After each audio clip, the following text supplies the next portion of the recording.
Voici la pause de la dette en 3 minutes de MNP, un podcast pour des conseils et des idées sur la prise de contrôle de votre monde financier.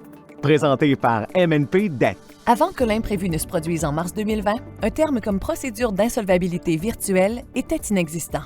Pour naviguer dans le processus de faillite ou de proposition de consommateur, une interaction en personne avec un syndic autorisé en insolvabilité, SAI, était obligatoire. Mais comme pour beaucoup de choses, la pandémie a obligé le Bureau du surintendant des faillites, BSF, à changer son approche. Bien que les changements aient apporté des avantages importants, notamment en facilitant l'accès à l'allègement de la dette, cela n'a pas été sans défi. Alors, si cette façon de se rencontrer est maintenant possible, pourquoi est-il encore crucial que votre syndic autorisé en insolvabilité soit au niveau local?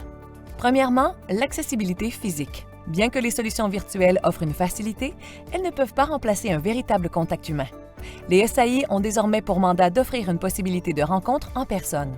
Les administrateurs locaux, qui se trouvent à proximité, peuvent faciliter l'organisation d'une réunion confortable en comprenant vos contraintes et en s'adaptant à votre emploi du temps. Deuxièmement, l'expertise locale est importante. Bien que la loi sur la faillite et l'insolvabilité couvre tout le Canada, les différences varient d'une province à l'autre. Pour assurer la meilleure application de la loi, les administrateurs locaux, avec leur sagesse régionale, peuvent mieux vous guider à travers les complexités juridictionnelles uniques, des actifs exonérés aux préférences des tribunaux. Une autre raison pour laquelle le niveau local est important est que vous devrez peut-être compter sur des références locales de confiance. Votre parcours peut nécessiter une assistance autre que les SAI, comme un avocat, un conseiller en crédit ou même un fournisseur de services de santé mentale. La familiarité d'un administrateur local avec les organisations communautaires peut s'avérer inestimable, vous mettant en contact avec les ressources locales les plus fiables. L'aide locale peut également avoir une oreille empathique familière. L'immensité du Canada apporte une variété de cultures et de conditions économiques. Les administrateurs locaux, faisant partie de votre communauté, comprennent les spécificités régionales qui ont conduit à votre difficulté financière, permettant une approche personnalisée et empathique.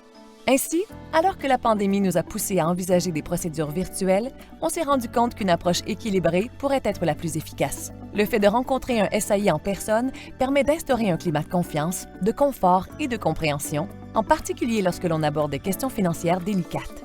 Si vous envisagez le mode de vos réunions et éventuellement une réunion virtuelle, posez-vous la question suivante.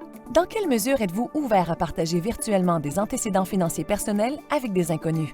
Êtes-vous à l'aise avec la technologie? La connexion Internet de votre région est-elle fiable? Vous devriez également considérer d'autres questions telles que avez-vous des handicaps qui pourraient rendre les communications virtuelles difficiles? Une communication claire est-elle cruciale pour vous? Dans quelle mesure êtes-vous proactif dans la gestion de vos responsabilités juridiques? Chez MNP, nous avons réalisé que les interactions hybrides, combinant à la fois des réunions virtuelles et en personne, ont tendance à mieux servir les clients. Il est essentiel de choisir un mode où vous êtes à l'aise, informé et où vous pouvez prendre les meilleures décisions concernant votre avenir financier.